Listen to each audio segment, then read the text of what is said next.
Olá, o programa Espaço Livre de hoje é com o presidente do movimento tradicionalista gaúcho, Nairo Calegaro. Olá, Nairo, bem-vindo. Olá, muito obrigado pelo convite de nós estarmos aqui. Um momento especial para o movimento tradicionalista gaúcho e estarmos aqui na Câmara, aqui na TV do município de Novo Hamburgo. O MTG vai ser homenageado, pelos seus 50 anos aqui na casa. Qual o principal papel do movimento aqui no estado?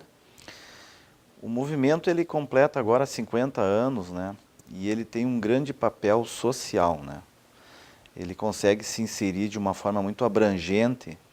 Eu acredito que hoje em torno de 90% dos municípios do estado do Rio Grande do Sul, eles têm uma entidade filiada ao MTG, que desenvolve nas suas comunidades, nas suas localidades, nas suas regiões, atividades cívicas, culturais, sociais, artísticas, campeiras, esportivas, todas ligadas à nossa cultura e à nossa identidade regional. Sim. E qual tu considera assim, os principais legados do movimento tradicionalista nesses 50 anos e ao longo do período? Eu acho que é o resgate da nossa identificação e da nossa cultura, do nosso regionalismo como gaúchos, O resgate da nossa música, o resgate da nossa dança, das nossas atividades campeiras, atividades esportivas, Os nossos bailes tradicionais, a nossa indumentária, a nossa roupa, Nosso vestimento, a nossa bombacha, o uso da bombacha, do lenço, do vestido. Então, essas questões, elas são importantes, estão sendo importantes, porque elas são fatores de preservação da nossa identidade regional. E tens ideia de quantos CTGs nós temos atualmente no estado? Tem uma estimativa? No Rio Grande do Sul, nós temos aproximadamente 1.720 entidades que estão hoje filiadas e regularizadas em funcionamento com o MTG. Existem algumas que funcionam, que não estão regularizadas, às vezes tem algumas que estão em processo de filiação, outras estão sendo desativadas por algumas questões locais, Mas hoje nós temos esse número, que é um número bem abrangente, é um número considerável. E tem a questão das regiões tradicionalistas. Hoje a homenagem inclui também os 25 anos da 30ª região tradicionalista, da qual Novo Hamburgo faz parte. Como é que é essa divisão das regiões? E tu me contavas também sobre a 40ª região. Isso. Hoje nós temos 30 regiões tradicionalistas. Quando o MTG começou lá em 66, ele começou com 12 coordenadorias, porque esse processo de divisão do estado começa em 1959 com as zonas coordenadoras, que eram 12 só. Depois o MTG é fundado em 66, 28 de outubro de 1966, no 12º Congresso em Tramandaí, no litoral. Ali é formada a federação e aí começa o surgimento de mais regiões tradicionalistas, até o número de 30. Tu veja aqui, o MTG faz 50 anos, a 30ª região aqui está fazendo 25. Então foi um processo que foi sendo construído ao longo da história, conforme as necessidades da questão administrativa, porque a região tradicionalista é nada mais do que uma descentralização da administração do MTG, que a sede é lá em Porto Alegre, mas aqui nós temos uma região com um coordenador, que é o Carlos Mozart, com toda a sua equipe, com 34 entidades aqui São muitas entidades em cada região. E isso depende. Aqui, por exemplo, a 30ª região, nós temos em torno de 34 entidades, mas nós temos regiões que têm 117 entidades, a maior que a primeira região, que contempla Porto Alegre. A 40ª região que tu falou é uma região especial. Ela contempla entidades fora do estado do Rio Grande do Sul. Hoje ela tem uma única entidade que é filiada e que é de fora do Brasil, lá da China. PTG China Véia. É a primeira entidade regularizada, filiada, com toda a sua documentação dentro da administração, dentro da Secretaria do MTG, está ali. A nível de Brasil, nós não temos tanto, porque nós temos as demais federações. Nós temos os outros MTGs de Santa Catarina, o MTG do Paraná, o MTG de São Paulo, o Planalto Central, né? Nós temos outras federações que funcionam com o mesmo modelo daqui do MTG do Rio Grande do Sul, que associam a sua entidade e têm os seus CTGs filiados a eles. Sim. Mas como é que tu, como dirigente, né, como tradicionalista, vês essa questão, né, porque nós temos um número enorme de CTGs fora do estado. É uma maneira das pessoas que saíram daqui resgatar as tradições, né? Como é que tu vê essa quantidade enorme de CTG que nós temos em todo o Brasil? Olha, esse é um processo que começou na década de 70, principalmente, porque os gaúchos foram, principalmente pelo oeste do Brasil, né? Eles foram povoando, foram, vamos dizer assim, colonizando. Foram levando, desenvolvendo a agricultura, a pecuária, e foram levando as suas referências regionais, Sim. as suas origens, daqui do Rio Grande do Sul. E lá eles não, longe daqui, eles vão preservar a sua cultura, que eles deixaram para trás. Às vezes as famílias, parentes, mas eles não perderam aquilo que essencialmente eles eram, gaúchos, e tinham o conhecimento e a plenitude, né, na sua atividade regional, a sua cultura, né, como um todo. Uma forma de se sentir eles levaram também, né? para todo o Brasil. E eles dizem assim para a gente, quando a gente sai por aí em algum evento, algum congresso, alguma convenção, algum encontro a nível de Brasil, que eles dizem assim, nós fazemos aqui tudo o que vocês fazem lá no Rio Grande do Sul, com um ingrediente a mais que vocês não têm. Nós temos a saudade do Rio Grande. Vocês não, a gente está aqui, né? Junto, junto à casa, né? Então é importante, foi dessa forma que esse movimento se expandiu por todo o Brasil, né? E passou além de fronteiras do Brasil também, né? Claro. E vocês organizam grandes eventos pelo estado, um deles é a Semana Farroupilha, tem o Enarte. Quais são os outros principais eventos que o MTG organiza? O MTG ele desenvolve em todas as suas áreas, né? Exemplo, nós começamos o concurso de prendas e peões, que é da parte cultural, que é feito em abril e maio, todo ano. Temos essa atividade cultural desenvolvida nas regiões, que é feito em junho. Depois, normalmente, em julho, acontece a nível das entidades tradicionalistas. Nós temos a Festa Campeira, que é no terceiro fim de semana de março, anualmente, em alguma localidade do Rio Grande do Sul, que pede que a Festa Campeira seja realizada. Nós temos a Festa Campeira na questão dos esportes, que agora foi criado um evento separado, que é o Encamp, tá? Que desenvolve atividades de jogos de cartas, jogos bocha campeira, tava, né? Então são atividades esportivas. Nós temos as atividades artísticas, que aí nós envolvemos o Enarte, né? Principalmente essa questão das danças, mas que na verdade tem todas as questões individuais que acompanham junto, né? Tanto na parte de canto, de violão, de gaita, de instrumental, de conjuntos vocais, de declamação, declamadores, enfim. Aí tem essa atividade aí. Nós temos a atividade cívica, nós vamos ter uma atividade agora dia 12, 13 de agosto, em Triunfo, que é o acendimento da chama crioula, que anualmente ocorre em uma cidade. O ano passado aconteceu lá na Colônia do Sacramento, no Uruguai. E esse ano é aqui em Triunfo, na Ilha do Fanfa, onde foi preso Bento Gonçalves, né, durante aquele período da Revolução. É uma atividade cívica, talvez seja uma atividade das mais importantes que eu entenda, porque o Rio Grande converge para esse local, e lá não tem competição.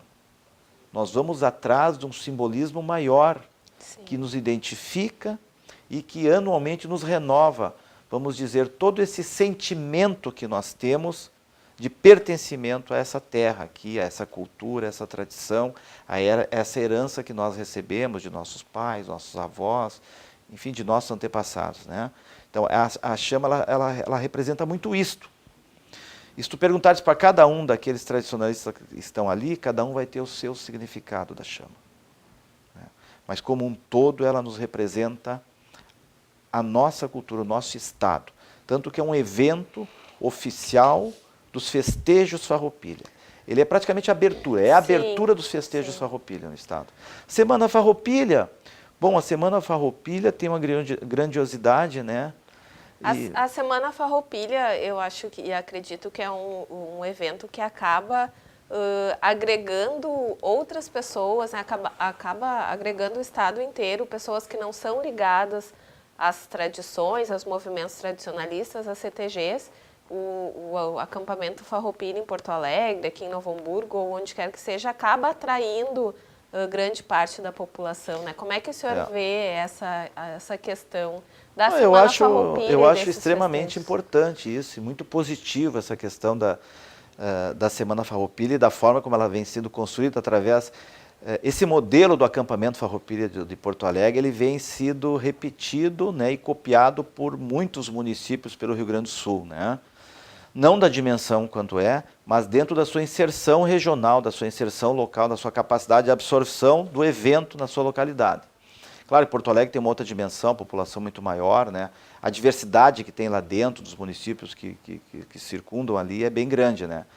Mas é de extrema importância porque é um evento público, não é cobrado nada, é aberto a toda a sociedade, um calendário já muito específico e marcante naquele período ali, em que a sociedade como um todo, né, e toda a mídia, ela se volta para esse período aí.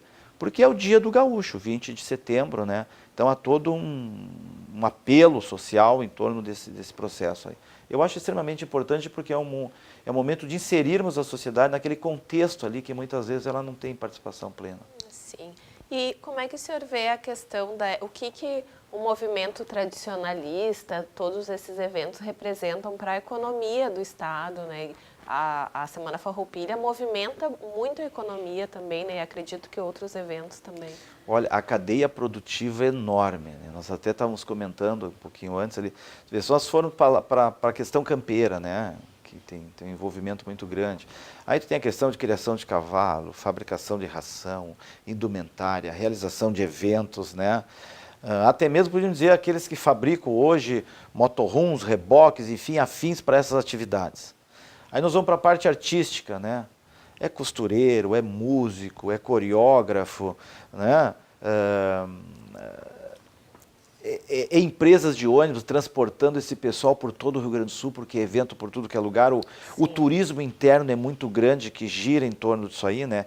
Eu acho que o movimento tradicionalista, não digo o MTG, mas ele é a grande âncora de todo esse processo aí, o MTG.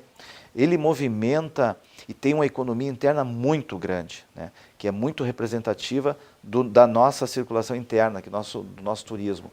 O concurso de prenda e peões também, ele movimenta com todo o estado. A primeira prenda do estado é um grande sonho de muitas meninas ainda, né? Tu veja que hoje a primeira prenda. A menina é lá de Bagé, CTG Prendabinha. Eu acho que ela até estará aqui hoje à tarde, à noite, na sessão. E hoje nós temos um grupo estadual de prendas. Primeira, segunda e terceira prenda adulta, juvenil e mirim. Hoje é tão disputado, elas se dedicam tanto a isso, são meninas que estudam. Essa menina que está vindo agora está se formando em Direito. Você tem uma série de requisitos, né? Não é toda só a preparação. A questão da beleza. São meninas que têm tem a vida delas estudantil e a preparação, né? E elas também se preparam com todas essas questões da história, geografia, da cultura, da tradição, das danças, enfim, que é ligado a nós, né? Mas é um grande envolvimento. Uma prenda para chegar num momento como esse, tu pode colocar aí 4 anos de preparação até ela chegar no concurso final. Porque tem várias as etapas regionais. Sim, elas começam lá nos CTGs. Primeiro elas têm que serem habilitadas no CTG delas. Depois elas têm que ser habilitadas a nível de região.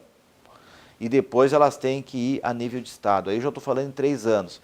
Quer dizer, no mínimo 4, que se tu entrou no CTG, tu tem que primeiro conhecer o que é o CTG e te preparar. Claro.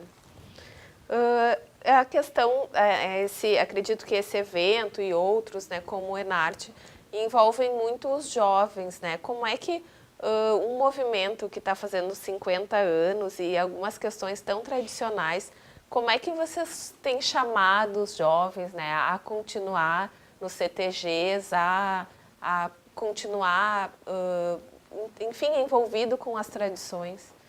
Eu acho que é muita conversa, é muito esclarecimento, muita transparência. Tu tem que mostrar o movimento como ele é, qual é a responsabilidade que ele tem dentro da sociedade, por que ele é daquela forma, por que é feito daquele jeito ali, onde ele começou, de que forma ele começou, por que ele começou, como é que ele chegou até aqui, o que estruturou ele essa caminhada, o que deu condições para que ele chegasse a 50 anos.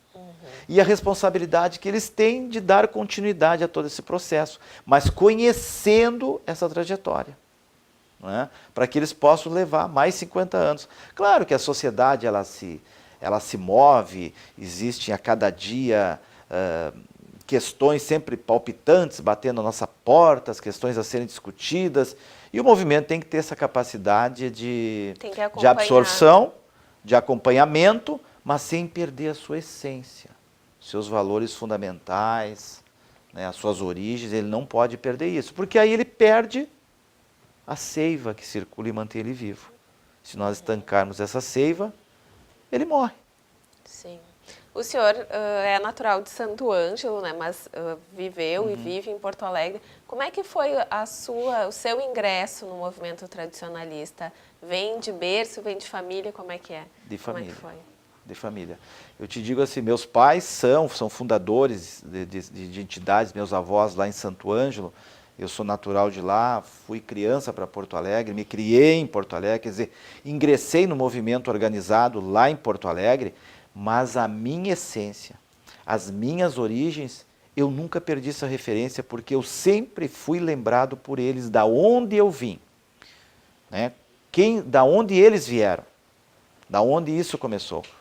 Então, assim, ó, esse sentimento de pertencimento, esse sentimento de amor à nossa cultura, à nossa tradição, os nossos costumes, a gente traz de casa. Bom, nós ensinamos, mostramos a muitos jovens isso, que não tem essa mesma oportunidade que a gente teve. Mas isso fica muito claro, né? Então, a gente sempre, como é que eu vou dizer, sempre circulou nisso aí, com muita naturalidade. É algo natural para mim. E existem algumas críticas, né, ao movimento quanto à rigidez de algumas regras, a rigidez da indumentária, né, porque hoje em dia nós temos, por exemplo, outros tipos de bombachas, outras questões que envolvem a música tradicionalista. Como é que o senhor recebe essas críticas como presidente do MTG? Até agora ninguém me criticou, mas eu te diria o seguinte, eu vou te dar um exemplo aqui da indumentária. Vou tirar meu lenço aqui, me permite, olha aqui. Ó. Tá vendo esse lenço aqui, ó? Eu tenho uma foto do meu bisavô com um lenço igual a esse, casualmente dessa cor. Desse tamanho. O MTG existia lá? Não existia nessa época. Sim. Não foi o MTG que inventou que o lenço tem que ser assim. O MTG escreveu para os nossos filhos, para as nossas futuras gerações, que o lenço que o gaúcho usava, que nossos antepassados usavam, eram estes aqui. Fora isso aqui, aí é invenção, é modismo do que existe aí. Sim. Então o MTG não enrijece, o MTG diz como ele é feito. Assim como a bombacha. Tenho foto de meus avós, bisavós, parentes, com a bombacha como eu estou usando aqui hoje. O resto é invenção, é comodidade. Ah, eu acho mais prático usar uma bombacha que parece uma calça. Com alpargata. Tá bem. Usa. Mas não é o MTG tem que escrever aquilo que é o correto. Para manter a tradição. Para manter. Manter e transmitir aquilo que era. A tradição, como as coisas aconteciam. É isso. É simples. Bom, eu não gosto do lenço comprido, eu acho um lenço mais curtinho. É um problema dele. E o MTG é uma instituição civil, é uma instituição, como se fosse, vamos dizer assim, como se fosse um clube. Os CTG se associam se querem. Eles leem lá, assinam que estão de acordo, Sim. que vão cumprir aquilo ali. Ponto. Então, qualquer evento oficial do MTG, tu exige que o lenço seja conforme meu avô usava, meu bisavô. Não é conforme está escrito. Eu escrevi por causa dos pequenininhos, Sim. por causa daqueles que entram num CTG e que os pais nem sabiam que eles estão no CTG, que hoje acontece muito. Hoje o CTG está dentro da comunidade, dentro dos bairros, dentro das cidades, e as crianças frequentam e depois os pais vão lá. Mas os pais deixam eles irem porque sabem que estão num CTG. E aí o pai vai aprender que o lenço é assim. Leva o manualzinho para casa, o livro, e lê, olha, o lenço que tu tem que usar é assim, a bombagem. Por isto. Porque estes não receberam de raiz toda esta herança. Então, esse é o nosso grande compromisso social que nós temos com a nossa sociedade, de manter e transmitir os verdadeiros valores que nos identificam. O senhor falou na questão das crianças, né, que acabam indo nos CTGs das suas comunidades. Como é que o senhor vê o papel, né, dos CTGs, do movimento tradicionalista, nessa questão até social, né, de tirar as crianças das ruas, de trazer as crianças para um movimento que é organizado, que é sério? Olha, isso é extremamente fundamental. Eu vivo isso muito no meu CTG, fiz isso muito, trouxe muitas crianças. O seu CTG fica onde? Meu CTG é o CTG Chimangos, lá em Porto Alegre. Fizemos isso muito dentro da comunidade, pais vieram conhecer o CTG depois que os filhos frequentavam mais de meio ano. Tivemos que buscar os pais em casa praticamente para eles conhecerem o CTG. E como eu te disse, repito, deixavam participar porque sabiam que era no CTG. Porque ali convive o netinho e o vovô. Ali eu digo assim, ó, fulaninho não pode fazer isso porque não deve. A mãe não fica braba, ela respeita, porque eu não estou fazendo nada de mal para o filho dela. Não há uma inversão de valores no CTG. Hoje o que nós vivemos na sociedade é uma inversão de valores. É? Veja numa escola. Eu sou do tempo, e não é muito tempo atrás, tu deve também, assim, me acompanhar nessa história aí, ó. Que tu chegava com a nota ruim em casa, o pai chegava lá na professora e dizia assim, o que é que eu posso fazer e a senhora me ajudar para o meu filho melhorar essa nota? Hoje o que acontece? Por que tu deu essa nota para o meu filho? Meu filho não é assim. Isso é uma inversão de valor social. Sim. Isso não educa, deseduca, não constrói cidadão, não constrói uma pessoa que conheça a hierarquia, como a sociedade funciona. Né? Hoje tu tem que passar todo mundo, por exemplo. É um modelo que existe aí. Não precisa estudar, eu vou passar. Né? Que cidadão eu preparo? Né? Tu tá lá, nós estávamos o ano passado por uma questão cívica, cuidando a chama da pátria, e passam pessoas e dizem, vocês são... O que vocês estão fazendo cuidando dessa chama aí? É a pátria. Quando nós perdermos o sentido e o respeito à pátria, o que sobra? É como tu perder o respeito e o sentido da tua família, tua casa. Sobra o que para ti? Então tem alguns valores que o movimento preserva e que eu acho que em algum momento do tempo haverá um reconhecimento maior, porque a sociedade às vezes ela gira, né? E volta ao mesmo lugar.